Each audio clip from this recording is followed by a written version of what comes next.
Certains de nos voisins n'ont trouvé mieux que de nous remercier par l'agression. Le M23, bras armé du Rwanda, participe donc à une nouvelle déstabilisation en République démocratique du Congo. Je rends hommage à nos forces armées. Retirez vos mains de la République démocratique du Congo. Défendent la patrie et sont déterminés à poursuivre l'ennemi jusque dans son dernier retranchement. Esengo ezali mingi mukomwa lelo bandeko balandi ya émission Large Info.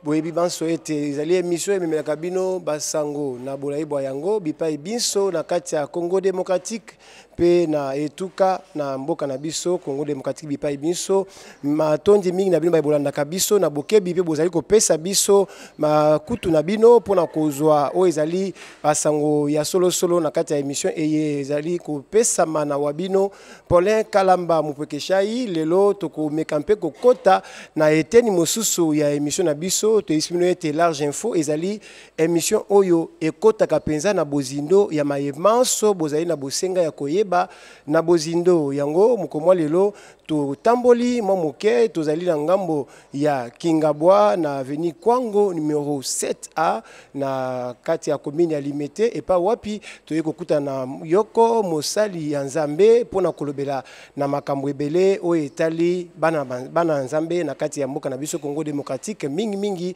tokolobela na tina etali oyo tobengi moko na zo mitope dim na makambo mosusu etali ba Kristo yambo ete to yamba ye tokoyeba bongo na kosepela momuke na kota na bozindo ya bozalisi na Nzambe kati na bisika oyo na bandeko oyo ya lisanga triomphe ya église Sycomore tokoyeba bongo na kokumisa Nzambe elongo na bango pe tokoyamba oyo azali invité na biso ya mukomwa lelo bokoyeba ye kala mingi te to pese sika na bandeko pona komema biso na loyembo.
Bote na yo deko pasteur évangéliste ou pasteur? Évangéliste. Oui, comme je le disais, tous on a invité au Tobengisi na kati ya mission na biso mukolo lelo po makambo tokoso la ezali oyo bumitu na kamuko na mukolo bo tuna ba question ebele na oyo etali moko na zomi musu alobi na pambola matepo na pesaka moko na zomi te musu balobi ete nazwi révélation nzamba lobeli ngai ke nazali ko pambola matepo na pesaka moko na zomi te yango nde sujet principal tokolobela mukolo lelo. Nous allons aussi parler dans cette émission de quelques sujets d'actualité, pour annoncer sujet sur les ministères de la femme. Moi, c'est côté yato kozwa lilobanakati ya etonga to nakati assemblée chrétienne. Yangwana tokokabola masolo malelo na oyo tobengi évangéliste Willy Lubamba Wazali pasteur Azali Mokambi ya église de Jésus-Christ, l'église Sycomore. Sycomore, église chrétienne. Sycomore, église chrétienne. Et tous allés na Kingabois, na commune Limité, évangéliste Topé Siomboté. Beauté. Merci mingi na disponibilité na yo, merci na ko sepe la ko partager na biso pe na babazali ko landa biso ma boyebi na yo na we etai lo bananzambe pona ko mema bana na nzambe na kati ya bozindo ya oizali connaissance to ba na kati ya libebi ya mbote to ko bana kati ya émission na biso na komeka ko tuna yo mwa motuna mokie lolenge kani o koma to ozui initiative ya kosala et tonga to assemblée oyo to bengi Sycomore izali et biso lelo na bisika oyo. Oui, musala nyonse bandaka na appel parce qu'il faut nzambe benga yo pour que osala musala wana. Je sais qu'à un certain moment on était à la maison to banda na ndaku tozo sambela chaque samedi on se réunissait tozo sambela jusqu'à ce que Dieu nous a donné maintenant les feux verts pour que tout Yarosala et Tonga. Donc avant ça, j'ai été dans des assemblées là où j'ai travaillé comme prédicateur. Donc, Ebanda Lelote, Banda Kala. Mais cette fois-ci, Dieu a demandé à ce que Toko Kako Salé Moussala na église. Voilà. Et pas vous allez qui ils étaient au soin à thé, ils ont combien d'années au loin qui n'a kimia. Te biso Jean wana ezaka biso te ya kolongwa ko benda na ndenge ni donc na ndenge na yaki awa na yaki ngai na libota nanga donc na ko mema mutu na sima nanga te ya bisika na zalaki pe bisika na zalaki je crois que na solo la ki na bande ko pona websa bango ke na zali ko ya usana musala donc il y a pas quelque chose que batu bakabwana ki bazindambo bandimi bazindambo bakiti ou quoi non donc ces choses là n'ont pas existé. Ok, l'autre sujet beaucoup très important. Ezali kolobela moko nazomi tope dim. Nelo na bana nzambe nyonso bazola na biso na mokili mobimba o tozali kopesa matondi aux États-Unis partout. Bozotine ya biso ba message d'encouragement. Lelo mituna tozali kotuna na mokambi ya eklezia Sycomore o yambi biso kati na bisika oyo. Komekampe kolimbo la biso kobete la biso penza moi sikisiki ya o ezali moko na zomi e banda wapi ezali nini esengeli muto apesa yango po biso banso atoyoka sango muto koyebisa biso ete ngai na pambwa mite po na pesa ka moko na zomi te okoki bandana ko expliquer biso moko na zomi ezali nini na kolinga to sambela na muke tika makambo so moko na nzambe to sambeli.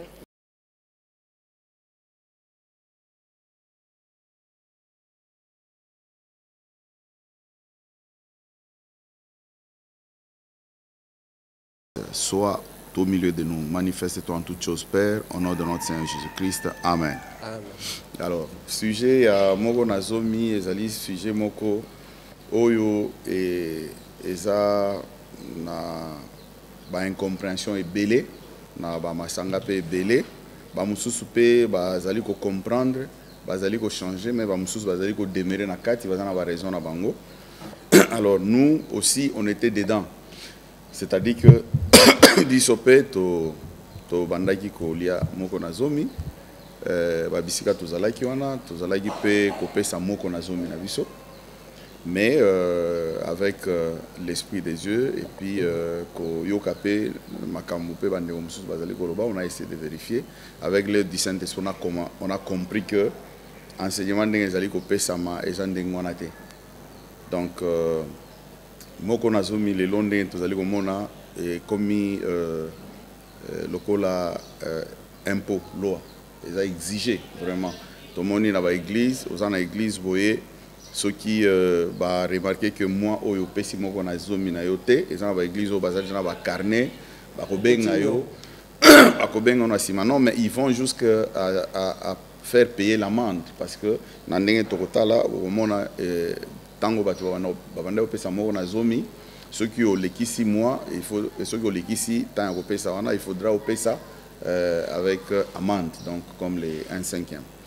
Alors donc et commis vraiment des ordres et c'est ce qui fait que même les lots batebele mususu bazali ko fongola ba masanga na ba idée wana ke nazali ko fongola lisanga na ba nozo ba moko na zomi ba biloko mo wande ngone mais c'est biblique et banda moto banda ngote olobi yango ki za ko pesa manakala oui ezali biblique yango ne na ko pesa ba détail pour na ko lakisa ki eza biblique mais eza chrétien eza chrétienté biso toza ba chrétien ba Kristo te eza pona ba Kristo te neti nga mo Kristo okoki ko pesa moko na zomi te soko pesi yango au fait et là on a l'ingéna lobana ebandeli c'est pour dire aux gens que ceux qui tozali ko loba makambo ya dim to lobi te ke batu ba pesa mbongo na église te église pour fonctionner sengeli mbongo ezala vous comprenez sengeli batu ba pesa pe mbongo pour ke ba pambwama mais enseignement ya dim ne bazali ko pesa ngo ezali ndengo wana te vous mona dim e banda na époque ya Abraham, Moutialiboso, ceux qui botangi dans Genèse, je pense que Genèse chapitre 14, ceux qui tobandi dans verset 17 jusqu'au verset 20. Au moment bisika wana bazali kolobela Abraham tango auti kolonga bitumba ya Kedor Laomer azongi alors apesaki moko nazomi na ye epaya Melchisedek. Melchisedek oyo azalaki liboso na ye Abraham apesaki moko nazomi na ndenge ya reconnaissance parce que tout le monde bisika oyo te Nzambe a imposé Abraham ke apesa moko na zomi ezalaki na sens ya reconnaissance ndenge ya uti kolonga bitumba apesi moko na zomi wana apesi yango epa ya Melchisedek balobi na biso soki totangi na hébreu Melchisedek azali oyo azali na ebandeli aza na suka te azali na généalogie te azali na papa te na mama te donc oyo wana ezaka na Nzambe.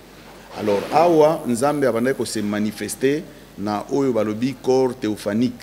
Donc la théophanie ici ezali Nzambe azali ko se manifester na lolenge songolo. Donc akoki ko lata ndenge azalaki awa na ndenge ya ki abimi lokola mutu et tout ça, mais nde oyo tozali ko benga théophanie.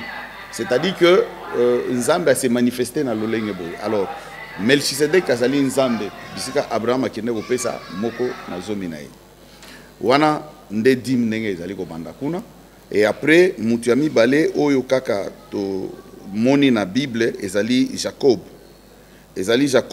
Jacob ye apesaki neti promesse epa na Nzambe soki totangi yango na Genèse chapitre 28 à partir du verset 20 jusqu'au verset 22, Jacob awa asalaki vœu alobi na Nzambe bisika azali ko kende songi Nzambe a garder a bombier na batelier na voyage wana Nzambe apambolier apesier bilamba biloko ya kolia biloko nyonso wana soki azongi akopesa Nzambe moko na zomi. Donc ezali neti dim moko boye ezali ya condition. Donc ce qui est pesinga boye ngai pe na pesio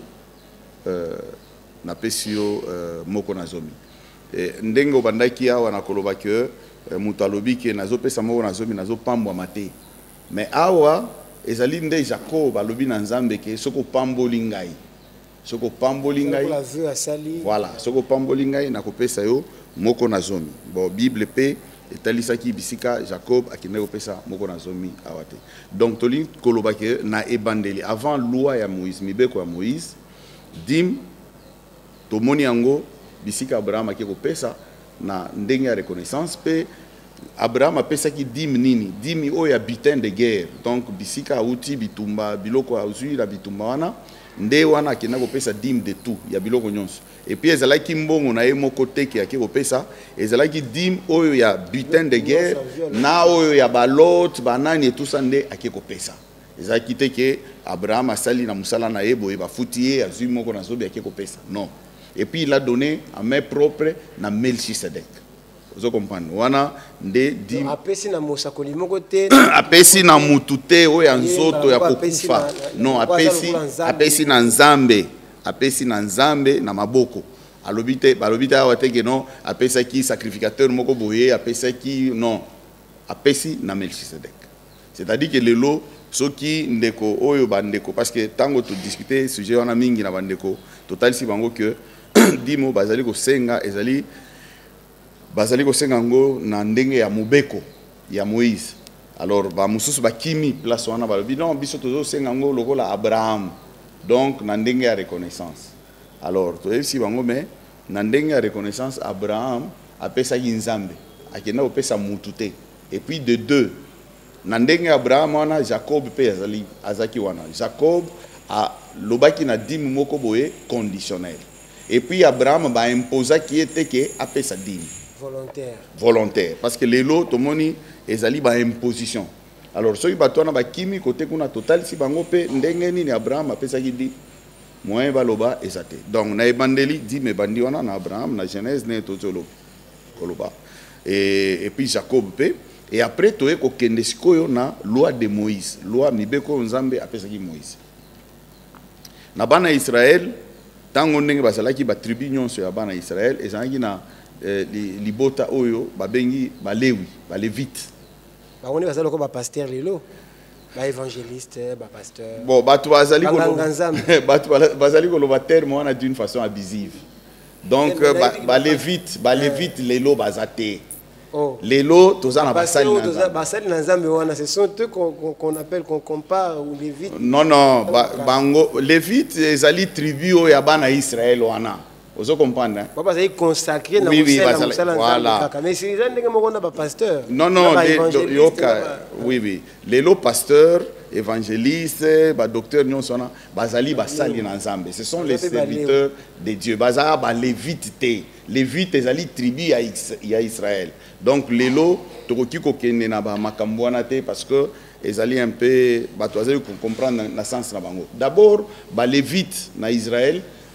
balobi ke nzambe alobaki bapesa bango dîme parce que bazaki na possession na Israël te bazaki na eloko moko te bazaki na bilanga te eloko moko te mais ba tribu o mususu bazalaki na bilanga bazaki na bandako biloko nyonso wana mais ba lévite bazalaki na musala na bango na tente na tempelo ya nzambe na bazosala musala na ndako na nzambe mais bazalaki na eloko moko na Israël te lelo okoye sanga ba pasteur wana balobi ke baza ba lévite mais au mona pasteur lelo azana ba mituka azana ba ndaku azana biloko nyonso wana ba musu bazana ba jet privé bazana ba lévite bazaki pe na ba moyen de transport te ba punda ba nini non ba lévite wana tokoki koloba makambo oyo peut-être Bible elobi yango te mais ba lévite bazaki kosala musala na temple musala na temple mbongo oyo babande kofuta bango et biloko plutôt pas mbongo même parce que to talisa d'abord liboso ke dim ezalaki biloko ya bilanga biloko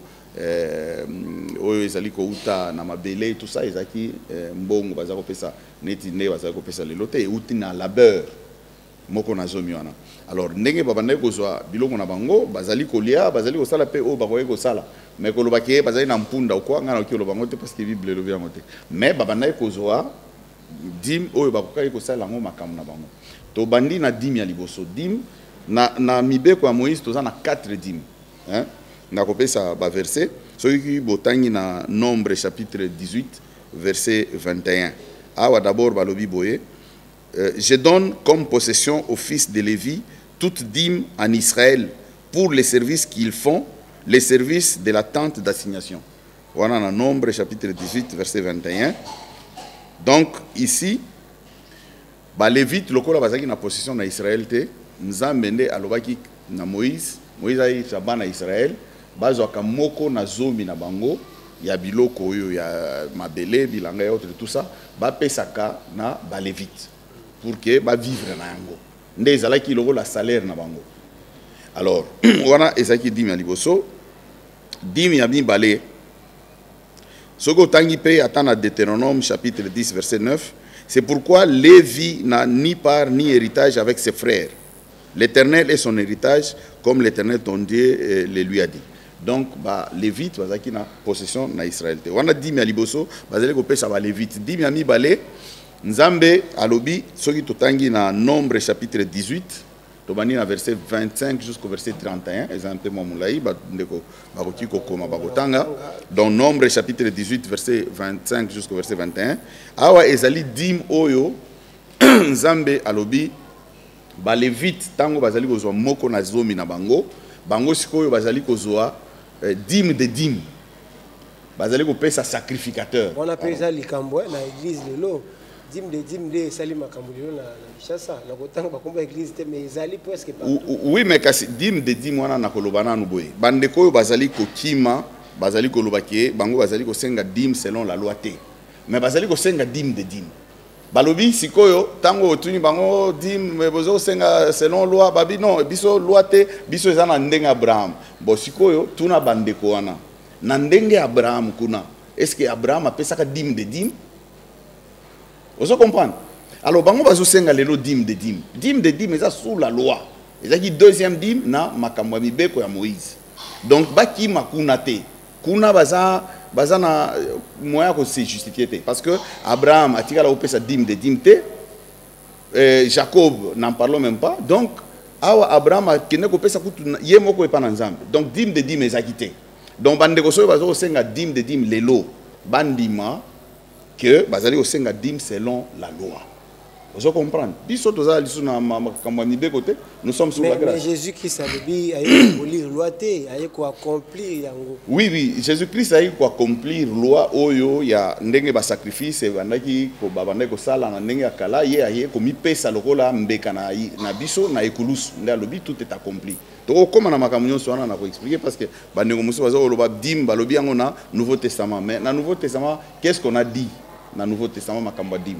Donc comme on a cité na nous dimona voilà. Donc deuxième dîme ezalaki awa balobi que bazali ko pesa dîme de dîme. Soy totangi rapidement. L'Éternel parla à Moïse et dit: Tu parleras aux Lévites et tu leur diras: lorsque vous recevrez des enfants d'Israël la dîme que je vous donne de leur part comme une possession, vous en prélèverez une offrande pour l'Éternel, une dîme de la dîme. Et votre offrande vous sera comptée comme le blé qu'on prélève de l'air et comme le mou qu'on prélève de la cuve. C'est ainsi que vous prélèverez une offrande pour l'Éternel sur toutes les dîmes que vous recevrez des enfants d'Israël. Et vous donnerez au sacrificateur Aaron. Donc, dîme de dîme, oh, bazali ko pesa yango pas ya sacrificateur.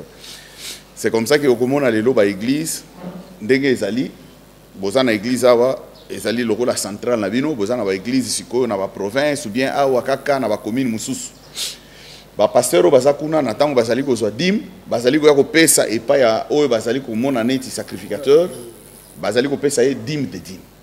Mais esa dîme selon la loi. Esa dîme na ndenge ya Abraham te. Et puis dis-moi là, ezali pe bazali ko imposer yango parce que pasteur azali lokola na centrale pasteur mususu ezana ba pasteur mususu ba longola bango pona apesa ka dîme de dîme te anayebi ndakisa moko ya apesa ka dîme de dîme te allez ba longoli ça qui matata na église moko wa pesa qui vraiment bokabwani pe église kabwani likolo ya dîme. Voilà, c'est comme ça. C'est-à-dire que en ce moment là ce n'est pas de Dieu. En ce moment là tango yo zali ko bengana pasteur parce qu'il pesi dîme de dîme te ou bien au commune a un problème. C'est-à-dire que c'est une imposition. Donc dis-moi là, ezali impose le rôle à impôt. Oui, ça veut dire que ça obligation, il faut que voilà, donc maintenant si awande tozoroba na tango ya 4 dîmes ya loi ya Moïse ndezaki obligation. Tout le monde qu'on Abraham a payé ça d'une façon volontaire. Jacob n'en parlons même pas hier, c'est une dîme conditionnelle. Ce que vous savez et tout ça. Mais Nathan et Moïse nde awa ezale et comment qui obligatoire. C'était une obligation parce que ceux qui ont payé yango te oya ko payé yango pe na amende. Vous comprenez? Alors oyo dîme ya mibale ezali dîme de dîme. Dîme ya misato soki totanga on a Deutéronome chapitre 14 à partir du verset 22 jusqu'au verset 26. Deutéronome chapitre 14 verset 22 jusqu'au verset 26. Awa toyebi bana Israël ndenge bazalaki wana bazalaki na ba fête annuelle o babande ko sala bazali après ba 3 ans mani bazali na ba fête o babande ko sala ba fête annuelle na bango. Awa nzambe alobi ke bango moko esengeli balia dîme na bango. Bango moko. Donc yo moko ndenge ozali wana il faudra olia dîme na yo. Okolia ngondeni po nyonso utie pa na yo. Kasi yango wana te awa ndenge verset na pesi po eza mulai awa ba pesa na bango eloko te qui consomme tout ce qui awa bango moko nde bazali kolia dîme wana bango moko bazali kolia dîme wana ezali batu mususu te ezali yo na libota na yo ozali kolia dîme wana. Donc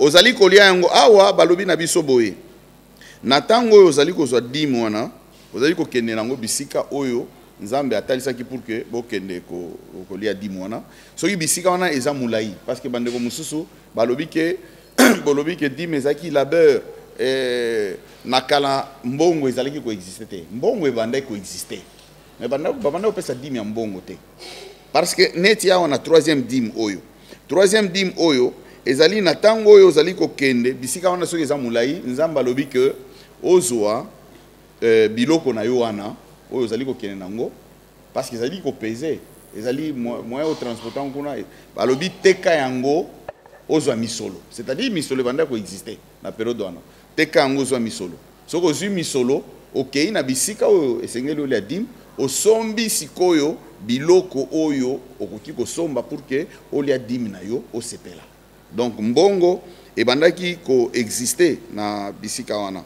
Donc ndenge bandeko mususu bazali koloba ke non mbongo ezalaki koexiste te mbongo ebandaki koexiste na période wana. Donc yo moko okolia dîme na yo. C'est-à-dire que na bandeko oyo lelo bazali kosenga dîme balobi dîme ya balevite bazali kosenga dîme de dîme bayebisa pe etonga na nzambe ke ezali na dîme oyo moko esengeli olia wana eza troisième dîme. Alors po na pesi ba verset bandeko ba otanga au moins totanga mingi temps eza formate. Alors quatrième dîme sikoyo awa totangi na Deutéronome chapitre 14 à partir du verset 28 totangi verset 28 na verset 29. Awa tokoki otanga rapidement. Au bout de 3 ans, tu sortiras toute la dîme de tes produits pendant la 3e année. Awa dîme ya bané. Au bout de 3 ans, tu sortiras toute la dîme de tes produits pendant la 3e année et tu la déposeras dans tes portes. Alors viendront les Lévites qui n'a ni part ni héritage avec toi, l'étranger, l'orphelin et la veuve, qui seront dans tes portes, et ils mangeront et se rassasieront, afin que l'Éternel, ton Dieu, te bénisse dans tous tes travaux que tu entreprendras de tes mains.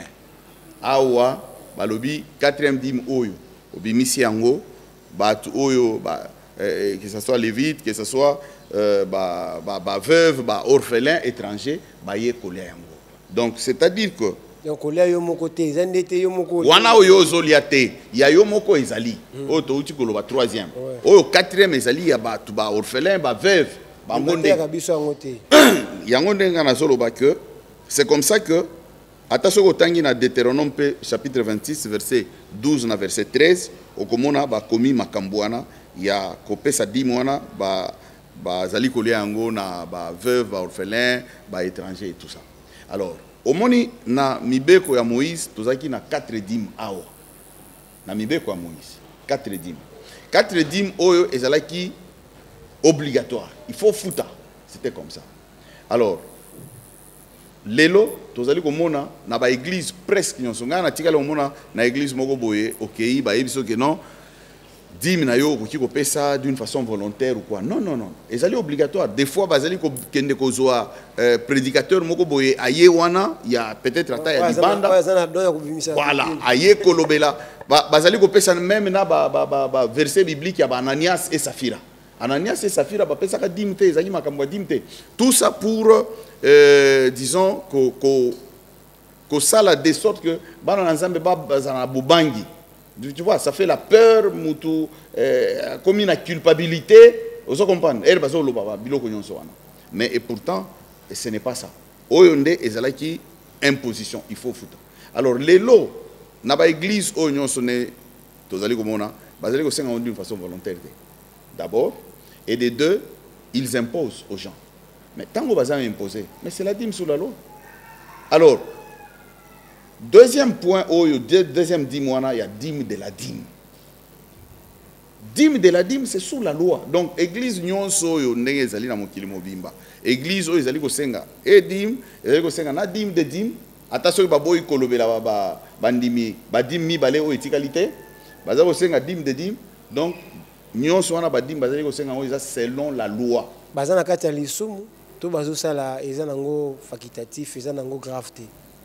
Makambo na Nzambe soko ozali kosala yango te, ou bien ozali ko utiliser verset na ndenge na yo, ou bien na intérêt na yo. Ozali kosumuka te. Tokoloba nini lisusu? Ezali kosumuka parce que na tango vérité yango yo, oyebi ke vérité ezali awo. Yo ozali kolobango parce que aujourd'hui il y a beaucoup de choses. Na moni ba église ko panza na batu bazo ba kiti, bazo kekende tout ça. Makambo o pasteur azoli emoko. O mona na ba église mususu. Ndenga nazali awo, na ba église mususu. Et puis moto ako s'imposer à zate. Effectivement, ils ont bon. Donc ngai moko nde na kolia. Ils ont bon na église, c'est on a oito yebe ça que pasteur ndé moto alia kadim.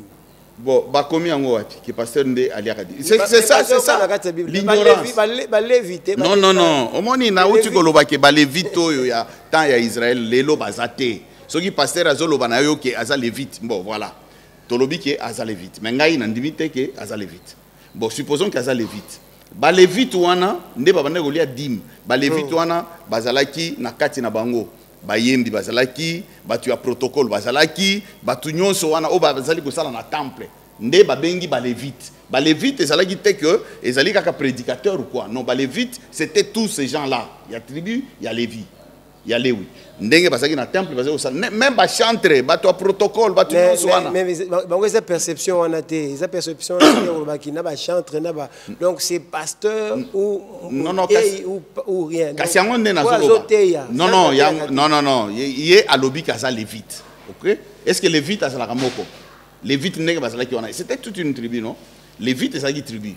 Alors, ceux qui a reconnaître qu'il y a ça lévite. Donc 10 mots azali kozwa abenga batu nyonso ya église na ye ba chantre ba protocole ba nani apesaka bango pe dim bango bate yakate non mais kasi yango na nde a olobi ke est-ce que mutu azali osala wana eza mbeba ou quoi mais eza mbeba parce que mususu lelo batu mususu bazali ko continuer kozwa makambo ya dim wana na ndenga ignorance mais ba mususu bayebi mais bazali ko continuer kozwa pa na lokoso ya mbongo ya misolo ozomona soki yo olobi ke oza lévite pasteur nyonso lelo oya kolobake azali kolia dim parce que aza lévite alors boye bisaye que lévite azali kaka oyo azali lelo azali te ya ndenge bazo komona ngo azali te ya te ba lévite bazali belé donc soki azali kozwa dim wana abenga ba chantre ba to protocole ba to mepe bazo sala musala ya toilette bana tous ces gens là travaillent à l'église apesa ka bango dim wana makambo zo loba eza tellement intéressant eza tellement profond mais ezali bi makambo ezali ko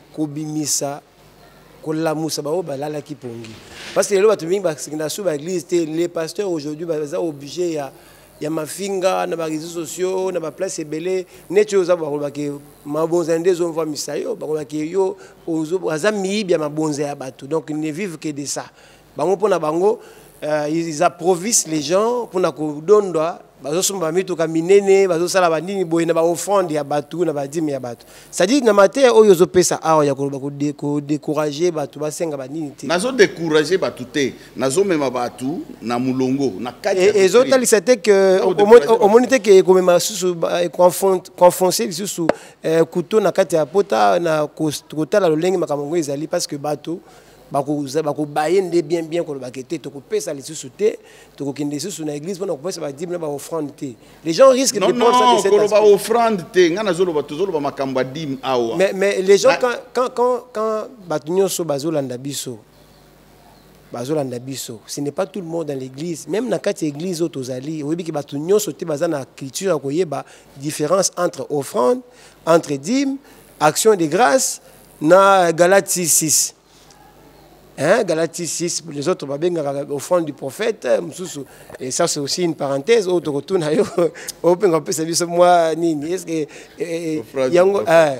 Mais au moins, et là, l'église musulmane a déjà Bakitunga, et il a mis déjà 8 ou 9. Oui, oui. Ce n'est pas un péché.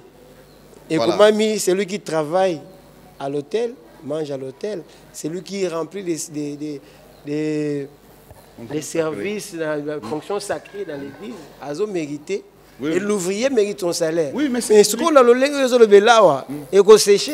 Nalobi, d'abord, na ebandeli, na bandi koloba boye. Tango tozali koloba makambo dim, ezali teke tolobi batu ba pesa mbongo na église te. Église ezali besoin na mbongo, mais ezali na façon pour fonctionner. Mais ezali na façon oyo na Bible ba talisi biso. Ndenge tokoki koyebisa bana na Nzambe, ndenge bakoki ko contribuer na musala Nzambe. Mais eza na ndenge ya dimo wana te.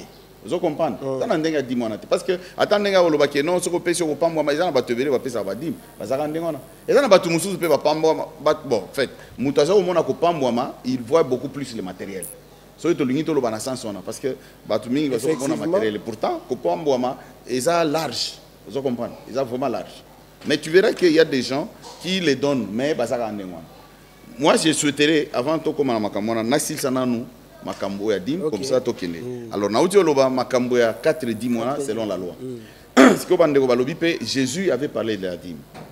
Jésus avait parlé de la dîme comment soki totangi na Luc chapitre 11 verset 42. Malheur à vous pharisiens parce que vous payez la dîme de la menthe, de la rue et de toutes les herbes et que vous négligez la justice et l'amour de Dieu. C'est là ce qu'il fallait pratiquer sans omettre les autres choses. Ce qui est dans Matthieu chapitre 23, verset 23, elobi kakandengwana. Awa elobi kutu, batangi pe na loi awa malamu. Balobi, malheur à vous scribes et pharisiens hypocrites, parce que vous payez la dîme de la menthe, de la nette et du cumin, et que vous laissez ce qui est plus important dans la loi. Mais Jésus parle de la loi. Oui, oui, que les gens doivent respecter. Non, non, non. Non, non. Tokoloba na makambo ya Nouveau Testament, Ancien Testament. Yesu tango babotaki, so tangi na Galates 4:4 si je ne me trompe pas. Jésus était né sous la loi. Tango Yesu baboti na mibeko. Dim e banaki ko pesama. Awa Yesu azali ko solola na ba pharisiens. Vous comprenez? C'est comme ça qu'il dit les plus importants dans la loi. La justice, la miséricorde et la fidélité. C'est ce qu'il fallait pratiquer sans négliger les autres choses. Mais les autres choses, oui d'accord, mais les autres choses, il y avait aussi les sabbats, il y avait aussi la circoncision. Vous comprenez? C'est-à-dire que les pharisiens d'abord sont les gens qui se disaient que bango ne ba yebi mibeko et autres tout ça. Donc Jésus parlait aux pharisiens. Il parlait aux pharisiens. Ndenge bino bolobi ke boyebi mibeko. Ndenge bino bolobi ke bozali ko pesa dîme et tout ça. Bozali ko mi tout anatolo, bozali ko pesa dîme et autres tout ça. Mais o ezali ya mutuya bolingo na justice ya Nzambe, bozali ko tika yango. Vous comprenez? Ça c'est Jésus qui a parlé parce que erwana dîme ezali ko pesa. Jésus est né sous la loi. Vous comprenez? Tango bazali ko sala ba reproche ndenge ni ozo bikisa batu na mukolo ya saba et tout ça, c'était sous la loi. Vous comprenez? Natango e moko azali ko bikisa pe batu mususu alobi bokende ko mitali c'est pas ba sacrificateur. Mbeko ezalaki. Vous comprenez?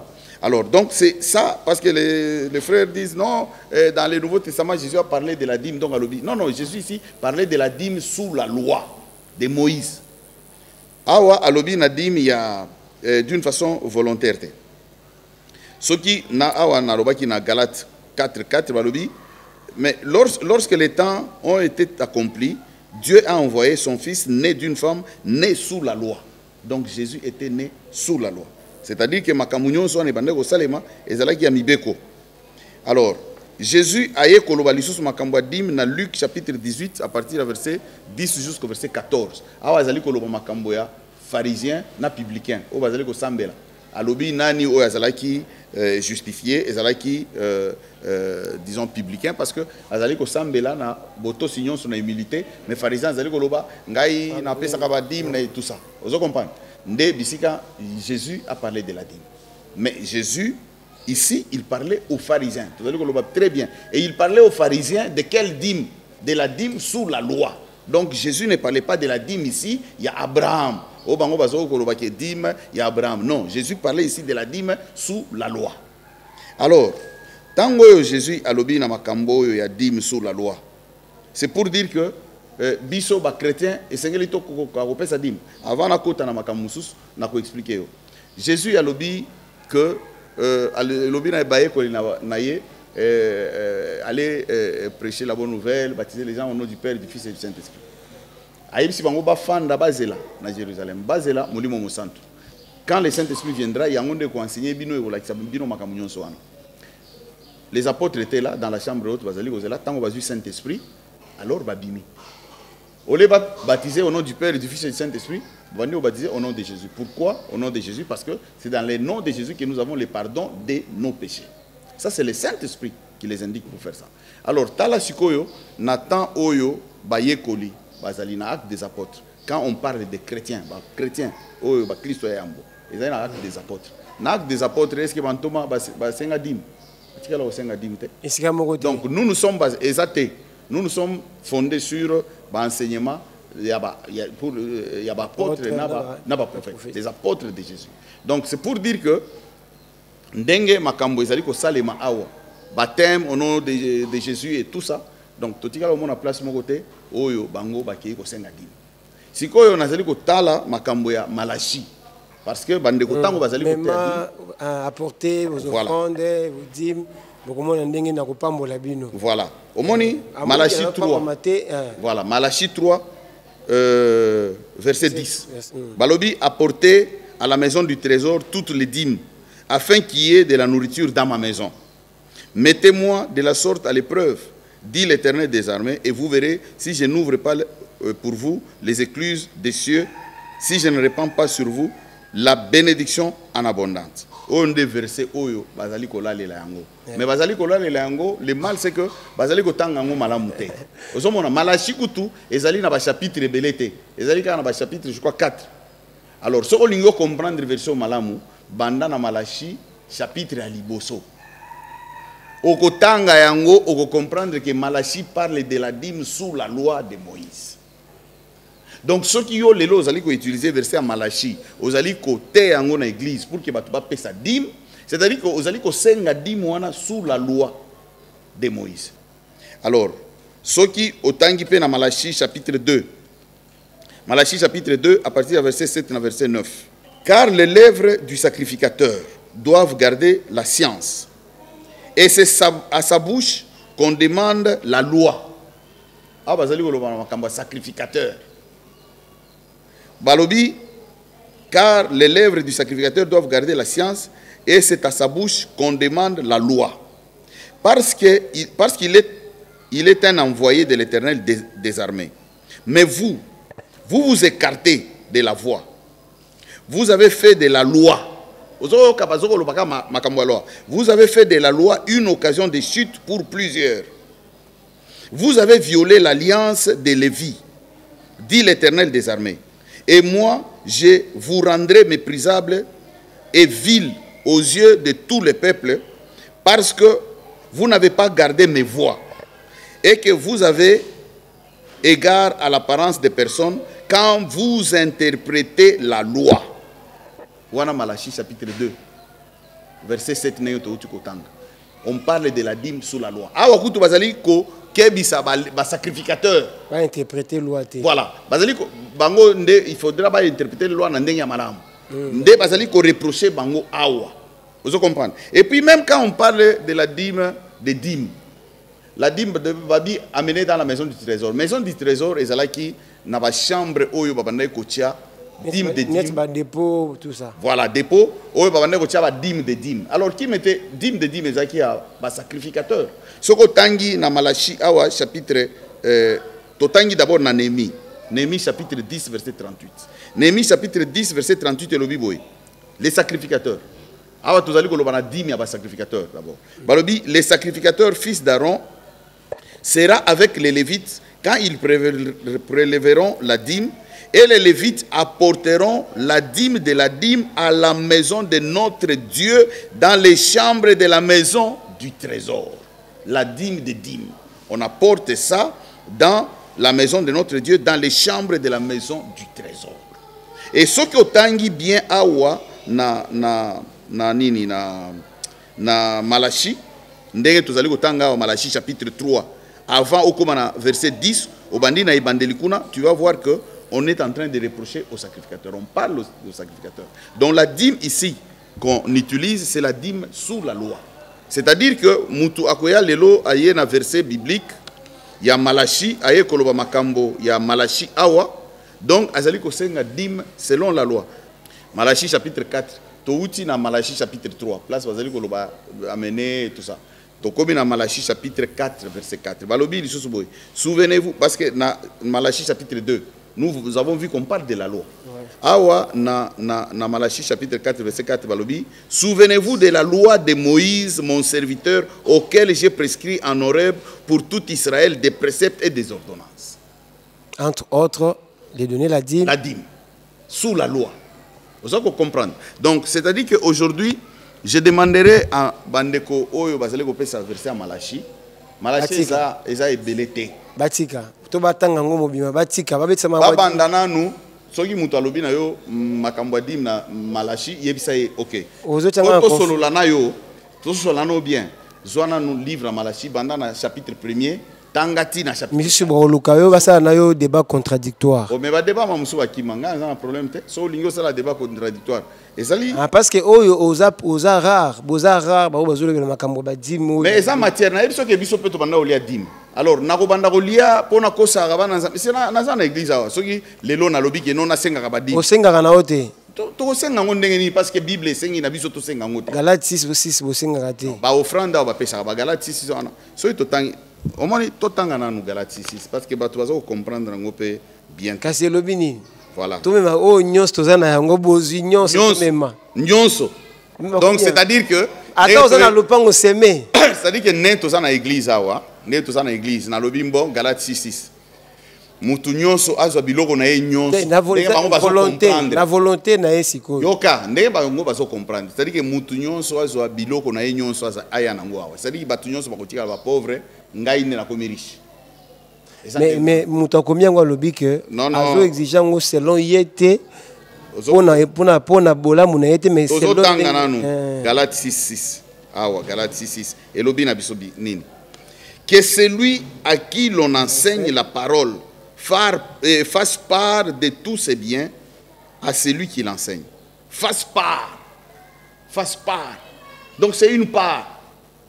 La façon dont on va comprendre, non, parce qu'ici, il y a d'autres qui disent qu'il fasse part de tous ses biens. Non, tant que lobby fasse part, c'est que Ame Mayango, biloko na ye nyonso. Eloko Monica Zana Yango et c'est pelissé à pesa. Ngai namona ndeko moko pasteur moko azali ko loba makambo wana pe alobi. D'ailleurs bino ndenge tozali ko senga bino ezande wana en principe il faudra boya na biloko nyonso.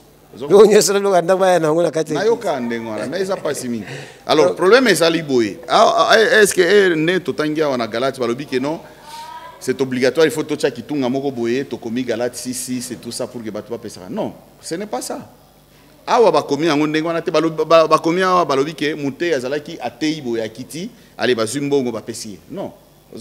Donc ça dépend des organisations aba église ndenge ezali. Biso ne mbongo ekota na église. Ezali kaka et dimte tout ça bon écoute makambo ebele ba offrande des ali ba libéralité ba contribution ba makambo eza ebele oyo mbongo écoute en église. Alors so mbongo écoute en église dans votre organisation de l'église vous voyez quand même ndenge ba tozana ba sali na nzambe tozana ba besoin d'abord à l'église parce que l'argent de l'église ezate que mbongo à l'église ezali kaka bato bazolia na banda non vous devez arranger l'église il faut ya ko emela bokilote non et ça tu vois c'est bon bokilo ya abiki na kusala moi appel de fonds pour na yamba pa ya boki belle mais na mona batu ndenge wana yaka au sala séminaire na ngai parce que nazana problème ya mbongo et tout ça au sala appel de fonds na nazana $100 télémana nazana 200 télémana non neti awa biso to sala ka biloko wana te vous comprenez parce que biloko wana za makambo ebele vous mona Bible etalisi biso ke makambo tozo sumukate évangile tozo sumukisangate tozo sumukate mais parce que ça na Bible non Bible etalisi biso zamba ko kanisa biso te tozo sala bué to même batu na kati ya rébellion elle na koti na lisumu na ebité ya on a tuni question est-ce que nazo sumukate tana tozo kuta makambo tozo sumukisanga pete ko sumuka eza ndenge nini ko sumuka ndenge nini batu mususu babungi nzela bakomi ba rebelle babia tolandaki évangile lobby topesa na biso kutu parce que les gens ont la façon de comprendre yango na yo ko beti société yango pe na lobby na koloba boye est-ce que tozo sumukate omoni soki mutu ndenge ba ngo ba memeli yango na ndenge ba salaire à la fin du mois ba futi mutu et tout ça ba memeli yango na ba ndenge ba salaire mais soki mutu ba futi mbongo il trouve que akoki au salaire ne nyon so mobimba pesa na église c'est lui il le fait d'une façon volontaire. Ce que Monique a besoin d'ambu ya parti, ce que Monique a besoin d'ambu ndenge yemo komona a pesi na église. Ezali dimte, voilà ça c'est pas la dîme. Ezali a Monique non na ko pesa na église. Il donne, il y a pas de problème. Et puis na ndenge ya ko pesa wana, ezali ko forcer batute. Ngana mona na église ozotelemisa mutu oyebi ba problème pe oyo azana ngota ozotelemisa mutu yo kopesa $50 yo ozopesa $20 même on a prophétie abina nzamba la kisinga yo faut pesa bimisa nyoso za nango na poche okoti lisusu domaine ba prophétie nde wana makambo ezobe parce que ngana moni pasteur mo wazalo ba makambo dim na église alobi bino ba mama mbongo bazali kopesa yo ya kokende ya ration ya wenze tout ça longola moko na zomi na mbongo wana balobi pe soki bakabelo mo soza na mbongo sala kate bakabelo niti pamboli mwa $10 fona longola $1 na pesa donc wana eza lokoso ya misolo ça c'est pas comme ça vous comprenez soki bakabelo mbongo na nzela toi-même tu reconnais aux amants ensemble bino mbongo yo peut-être na koki opesa contribution na église na koki bah opesi il y a pas de problème mais si tu trouves que c'est ton argent et koki osala nango makambo mususu eza yo donner on les donne d'une façon volontaire to koki otanga na Bible donc ozali ko pesa ozali ko imaimate c'est comme ça que Dieu va te bénir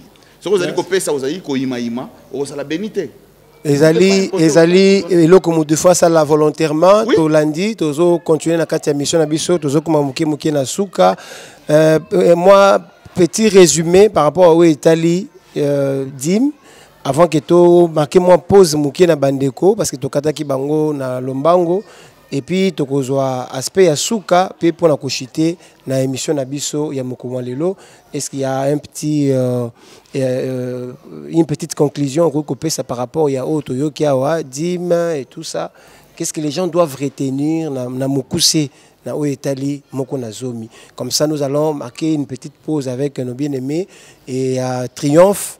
Et puis nous allons entamer la dernière partie de notre émission où moi une ou deux questions sur l'actualité dans l'église et malobeza panayo. Oui, moko nazomi ndenge bandeko bazali ko senga lelo ezali ndenge wana te. Bazali ko senga ngo lokola loi. Bazali ko imposer batu ba pesa. Donc lelo la dîme est biblique. La dîme est biblique mais elle n'est pas chrétienne. Parce que tout le monde na tango ya ba Kristo wana ba apôtre ba kende ba tout le monde ba apôtre bazali ko loba makambo ba libéralité ba offrande et autres tout ça mais ils ne parlent pas de la dîme ils n'ont pas demandé aux autres comment ba dette morale ce ko pesi dîme te aux mona on dirait au sali lisumu non mais kasi omoni neti télé évangéliste moko boy crefo dollar so okay na internet hein bêta crefo dollar ça ce sont des gens vraiment encouragés attends tout mususu ba lobi ke za faux prophète et tout ça mais ce sont des gens encouragés mutu wana na église na ipa banda ko pesa mbongo ezo mbongo etondi boya za ko nyata ngo ba dollar soko koti na internet okomona tipo wana azali parmi bato oyo basala ba prédication ya ba prospérité tout ça ba biloko ndengo donc il a beaucoup d'argent ce type là même jet azali ko senga jet na église ba sombele jet eza combien c'est beaucoup d'argent ba millions ya ba mbongo azali ko senga bazali ko pesa mais ces frères là il a compris que ndenga banda ko senga dîme na église na ye ezalaki a soloté il est passé devant l'église il a demandé pardon crefo dollar beta na internet non yoka alobi boye alobi asengi pardon na église parce que azali ko continuer na kokola 10 mois banda osenga ezali ndenge wana te bato ba pasola ba livre nyonso oya koma makambo ba dimba dine tout ça asengi pardon dim akoki ko senga yango te donc lelo ndenge a comprendre makambo dim en tout cas il s'excuse il a eu cette nini confiance en lui ya koloba parce que bato mususu lelo ayebi ke sandengo na mazo kasoni il croit que s'il parle à l'église bato bakokima ye non mais soy bato bakokima yo parce que tu dis la vérité d'accord moi je préfère même rester avec 15 membres oyo nazali kolobela bango vérité qu'avoir toute une foule de gens oyo tozali kolobela makambo eza vérité te tozui vérité tosangisi na ba makambo mususu non vous comprenez Crefo Dollar allez voir et Crefo Dollar avait dit que enseignement okutu ndenge bango bande opesa wana ezalaki ya kobangisa bato soko futi dimte ezo bangisa bato pe ezo pesa culpabilité mais mwana na nzambe na tango azali koya pesa e lobala culpabilité masumu azali ko kinde osala yotsame makambo ya dimu wana te wana ozo kinde ko pesa bato culpabilité pour rien dimu ezali sumu te ko pesa dimu te eza pe lisumu te bandeko soko pesa dimu te ezali sumu te mais na ajouté na lobite que soko pesa dimu te tu ne peux pas contribuer à l'église non okoki ko contribuer tout mais ezande lisumu te soko pesa dimu te osali lisumu te na éviter tout le bas amen. Amen. Je rappelle que nous avons reçu pour vous dans l'émission Large Info l'évangéliste Willy Lubamba Wazali Mokambia ainsi que mon église chrétienne où ils ont mis na Kingabwa na yetozolo bela makambo etali dim pe na sainte doctrine poto yebete batube bazali ko bungisa bana nzambe ba Kristo na o ezali doctrine to lolenge oyo liloba nzambe singele elobama esakolama na ndenge ya bosolo tellement bazolanda biso bazosenga bakutana nayo bosolola yango tosala débat pona kotalisana tango mususu yoza na libungi peut-être okanisa yonde oyebi bingi mais bango balobi tango mususu yoza na libungi peut-être bango baza na libungi avec la lumière du Saint-Esprit na la parole na kanisi ke tokoyeba bongo na kozonga na nzela yango wana to meki un peu ko kota na mo ba sujet o ezali ko pesa bato mwa pasi est-ce que Moussa na Nzambe bongi alobaka na public à tout moment ba réseaux sociaux nyose leke nyingani alobi mpepe nyingani alobi moto il faut ko mata boye est-ce que bongi penza ko ça la bongo na etandeke naza polémique te za poto yeba on a meyi ko analyser sujet ndakisa ya moto na lobi soki mokumbi ngana mati tende ko mwasa mati liboso ngana mati na sima lokola passager mi balete mais mokumbi azali mobali soka za mobali te akozala mwasi e mbala musu na mona ka ndeko mwasi penza yambi mokumbi na mukongo ya moto bazo kende bongo est-ce que ezali problème pour l'assemblée mususu pe na kenda na fandi na ye na fandi nazozela pasteur Yambanga babengisa kinga na ye na fandi za bakiti ya bato ebele misatu na ye na fandi na esika wana sœur azalaki wana sauter il ne peut pas s'asseoir à côté d'un homme oh tosangisa makambo mingi te moto ezali mosai na Nzambe akoki kozwa maloba en public à tout moment surtout ce qui bouge. Bon, ce qui a maloba oyo ko édifier peuple na Nzambe, oui, problème est en côté, il peut le faire et dans les réseaux sociaux partout et tout ça parce que il peut utiliser ba canon nyonso oyo osenga ki bana na Nzambe ba koka ko za toucher na parole na Nzambe ba epa na Nzambe. Donc ça ce n'est pas interdit. Mais maintenant c'est de quelle façon on est en train de faire ça? Ce qui est allé pour nous attirer ba buzz. Hein, parce que dans les réseaux sociaux, mingi batozo kolanda ba vue, ba nine et tout ça. So ils allaient pour nous attirer ba buzz, ba nine et tout ça. Bon, on a en ce moment là et vous allez malamuté. Et puis parce que les lots ils ont une actualité mususu ba manga mususu so lobby ango, au moni ki batu ba kolanda ngo mingi. Ba kende ko tala, ba koti na kati ba mona et tout ça. Je crois que nous sommes là pour nous éduquer masse, pour nous mettre batu et pas dans Nzambe pour que bazo bo mo na seko. C'est juste la mission que nous avons. Nous avons la mission mususu te. Alors il ne faudrait pas que Moussa Nzambe a se perdre dans la mission Wazanango, abandi ko kende ko toucher ba makamususu.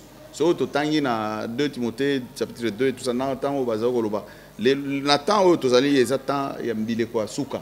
Makambo ebele ezali ko salema. Ezali na basali ya Nzambe ya solo na ya lokuta. Mais to komona bango à partir ya bizali na bango à partir ya bambuma na bango. Donc les gens peuvent aussi comprendre parce que les lots ba tout tellement que va commis floué. Comme on dit n'importe quoi. Mais ça, on est loco, on peut analyser. Attends, mon toit dans Saint-Esprit, mais il peut quand même analyser la situation pour comprendre que les alibos étaient et tout ça. Vous comprenez? Donc, Moussa Lanzam, on a pour éduquer masse, il peut utiliser les canaux qui utilisé, mais ceux qui ont abusé en ce moment-là, ils comme mabé. Dans le moment où tout le monde baza peut belé, utiliser les réseaux sociaux pour na koloba ba makambo oyo ezali malamu te na oyo ko édifier ba nzambe te. Ça c'est pas bien. Moussa nzambe ko mela masanga ko beta moi tour na boîte de nuit, moi bar occasionnellement. Moussa nzambe. Tozo ki na suka. To mo Kristo. Moussa nzambe un modèle asa exemplaire. Atana tango akala bazalo ko pekisa. Tolobi ata ba sacrificateur bani. Aujourd'hui Jésus nous a fait un royaume de sacrificateurs. Yo zali Moussa nzambe ozali ko kende ko mela masanga, ozali na ba boîte de nuit bani. Exemple ni opesa batu parce que ezana batu mususu au côté ya bango liloba boete mais à partir ya bizaleli na yo. Mais à quel côté ya kuna ke ko péché côté na ke ko péché boîte de nuit. Na kati ya boîte. Tangilanga pasteur nini, tangilanga pasteur nini o akenda côté na boîte de nuit pe ya zui bandimi uno. Invité mais na ko kende wana ko zo mboko mibale. Non, les côté à l'île Banzamba, à serre de Niles. Non, en fait, je ne veux pas parler. Il y a des gens, bon, d'accord, il y a des gens que, par respect, et puis, je ne veux pas vraiment citer les noms des gens, mais au moins, bon, mais moi, je ne peux pas, au moins les lots. Un homme de Dieu, ok, côté à l'Ubananzam. D'abord, est-ce que vous avez na boîte, on a bazocha musique na bango, batumusu, bazana bilamba et autres tout ça. Yo siko au ABC DJ. Obi katana no musique, to bandako yoka sans. Et vous à proximité, des bouches à l'oreille. Matière est belé, tu as soutenu au sol. Avant tout, je t'ai appelé ça le basuka. Nous avons une question moko et vous allez peut-être objet à mission abisso prochaine. Il y a vraiment beaucoup à dire à ce sujet. Moi, ça que côté parce que tout le monde maman bazoté onction. Tout le monde bazo salabi comme si tout le monde évangélisation na domaine ba maman penser komi makasi na pesi ba maman longonya na kati mboka Congo démocratique. Commentaire pour et pas na yo. Est-ce que maman ko appelle le ba ko côté ya ko en assemblée. C'est bien tout temps on a 1 Corinthiens chapitre 14 parce que d'abord na moni bato bazali ko attaquer Paul. Makambo Paul azali côté ya. Paul est vraiment na landa makambo Paul refusait même pour ne pas faire l'obstacle, mettre l'obstacle à l'évangile. Pierre, c'était un faiseur de temps.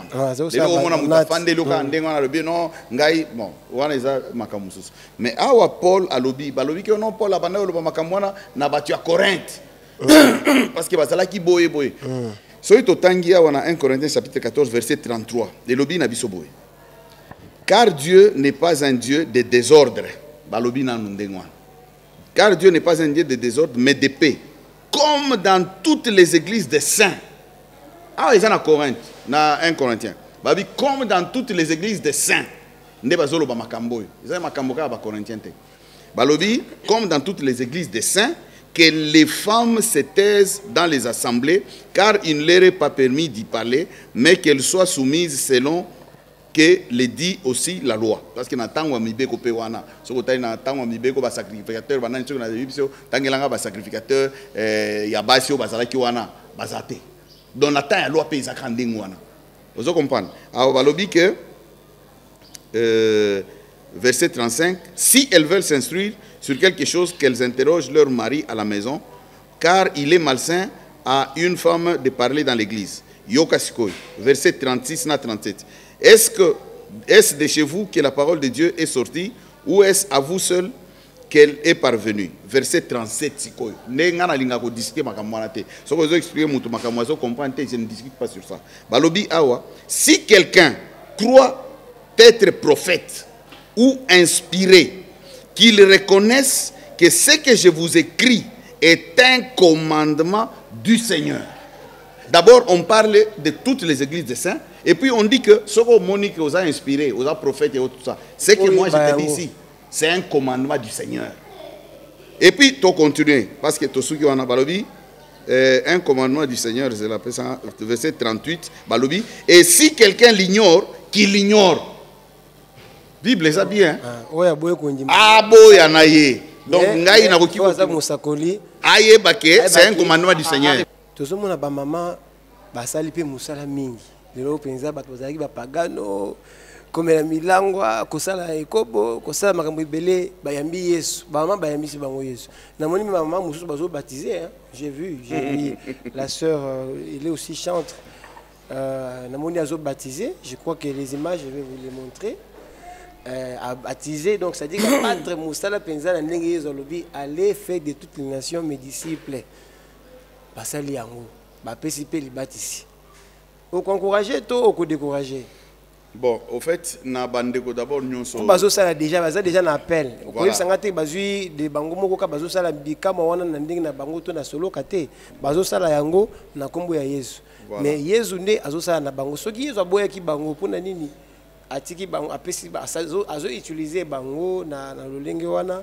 Et puis est-ce que vous encourager bango to zo décourager bango? Olobi bazo sala comme on a ici menganga pe des fois au kende pa nganga bo moni aza pe na Bible et tout ça. Donc ce n'est pas vraiment ça. Bandeko nyonso wana okoki otanga ba kombo na bango. Moi je ne veux pas être co-personnalisé tout ça koloba makam. Baza bandeko nanga nyonso wana oyo otangi oyo j'ai beaucoup de respect envers bango. Mais ce que je suis en train de dire ici ezali ndenge ozali ko poser nga ba question nazali ko répondre ko landisa doctrine ndenge ezali koloba. Donc, les femmes ne peuvent pas enseigner dans une assemblée des saints. Une assemblée des saints, Nibali Bazawana et tout ça. Donc, même selon la loi, Nzamba appelle ça autorité, pas Moubali. Nzambe appelle ça autorité et pas Moubali. Donc, les lois dans l'église, Makambo et Bandiko Salima et Belé, na sens nini. C'est-à-dire quoi? Les gens ont commencé par Makambo, émancipation de la femme, émancipation, l'égalité de la femme et tout ça. Donc, batu bazo lingane ti ba corriger nzambe na makambo mokili oki otanga na classe moko boy moi si moko boy aleki na mayele oui d'accord eza makambo classe moi si oki ozala chef na yo na musala makambo classe mais makambo nzambe eza ndenge wana te c'est différent bango siko bazo linga ba mema yango na kati na église non c'est pas comme ça donc na kati église moi si atikali lokola nzamba sala ye akela ye mobala atikali lokola nzamba akela ye ba autorité o nzamba pesa mobali ezali oyo alobana moi si ezali donc il y a pas de changement ici wana ezali diable azolinga kotsa makambu na ye na kati na etonga na nzambe donc lelo moi si akoki oteate moi ça qui nous baptiser pour baptiser est-ce que ministère wana donc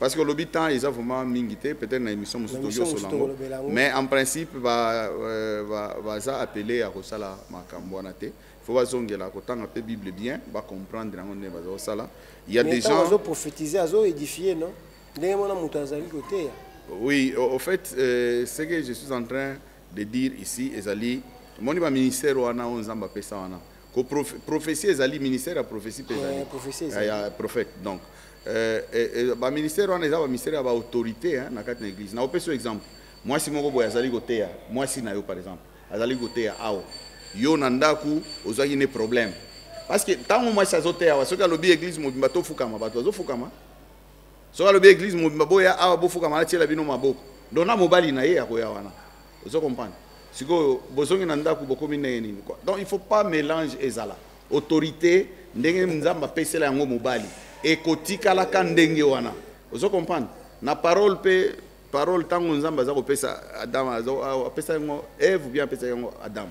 Donc, il faut pour que vous comprendre. Jésus, Azalaki. Donc, tu vas corriger dans Jésus. C'est là où moi je dis les gens exagèrent un peu. Jésus, Azalaki, on a pas si Azalaki est belé. Oh, Azalaki, Nasimanaye, tout ça, tout ça. Pourquoi Jésus lui-même, Dieu, Yemoko, Saint-Esprit, pourquoi il n'a pas choisi une femme? Na époque, on n'a pas si Azalaki.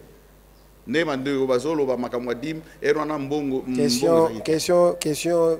Apôtre ni musala bangwana apôtre bapona yibasi kambia même que lelo ba mususu ba bandiko zo ba kombo moko boyo kombo eza kolandisa maneti kombo ya mwasi donc baso bamba non mais c'est pas ça Togolo Belango Mbalasima na prochaine émission na biso je crois que nous allons avec l'aide du Seigneur on pourra aborder ces sujets si le Seigneur le permet sujet sur le ministère de la femme parce que lelo ezali vraiment où ils allaient faire couler beaucoup d'encre et salive na katia molongo mobimba et amboite na suki ça complètement émission na biso ya mukona lelo na koyi kopesa yo lilo basuka ko na message ya suka un message na bana bazali ko la basuka ezali nazali oloba opesa biso ta 1 minute ne fiche to yembela nzambe moi louange muke ne fiche que 1 minute il y a pas de problème voilà lilo basuka ezali que na pamboli bandeko nyonso o bazali na bisika oyo pe na pamboli bandeko nyonso o bakolanda biso adresse na biso aussi opesa biso tozana Kwango awa numéro 7A ezali na Kingaboa bato bayebi pont na Cardinal Malula pont ya pont moko pont José Zaona so le kika pont José deuxième avenue après pont José de église ezali wana biso tozali awa tozali ko sambela nde to sambela mardi vendredi na dimanche ba entité ezali ko se réunir pe au courant de la semaine ndeko za na posa na biso akoki ko ya na bisika oyo donc biso soki omoni que ezana bisika oyo comprendre te nous sommes ouverts tozali wana okoki ko ya ça ne demande pas seulement que non tokuta non tu peux venir nous voir et on peut partager la parole to tali ndenge ma commune ezali ko lokola na biso sans problème. OK, merci. Louange, on va devoir s'élever peut-être pour passer ces moments ensemble. De la louange, c'est aussi déjà à la fin de notre émission, mesdames, messieurs. Nous disons merci à la grande équipe qui nous a soutenus et à nos bien-aimés qui nous ont accompagnés dans l'animation, la Triomphe, évangéliste Willy pour la disponibilité. Topesi vraiment merci Mingi, puis Topesi Sika Nabaembi pour na komimabiso na moment oyo ya louange sur demande.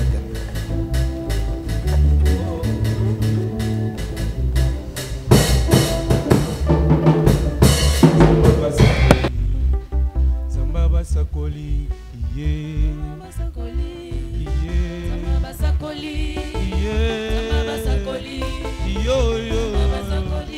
na leli pemi na nyokwa mimi na leli pemi na nyokwa mimi yone yanga ya bomba yone yanga ya bomba yone yanga ya bomba yone yanga ya bomba yone yanga ya bomba yone yanga ya bomba amina yo yo yo yo yelelelele amina yo yo yo yelelelele aina nyokwa mimi zambe aina nyokwa mimi zambe aina finga mimi zambe aina finga mimi zambe amina yo yo yo yo zambe amina yo yo yo yo zambe amina yo yo yo amina zamba basakoli amina yo yo yo yo zamba basakoli amina yo yo yo yo Yesu amina Jésus nanga yo yo yelelelele amina papa ya bana yelelelele amina Jésus nanga ye yelelelele aina nyokwa mimi aina finga mimi aina nyokwa mimi aina finga mimi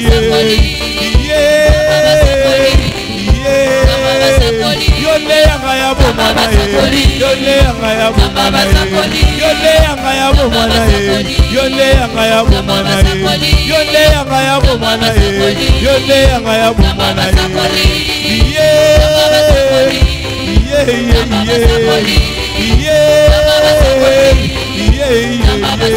amina yo yo yo yo Jésus nanga papa wanyo Jésus aina nyokwa mimi aina finga mimi aina nyokwa mimi aina nyokwa mimi yole yanga ya bomana yole yanga ya bomana yole yanga ya bomana yole yanga ya bomana yole yanga ya bomana yole yanga ya bomana maboko maboko maboko maboko maboko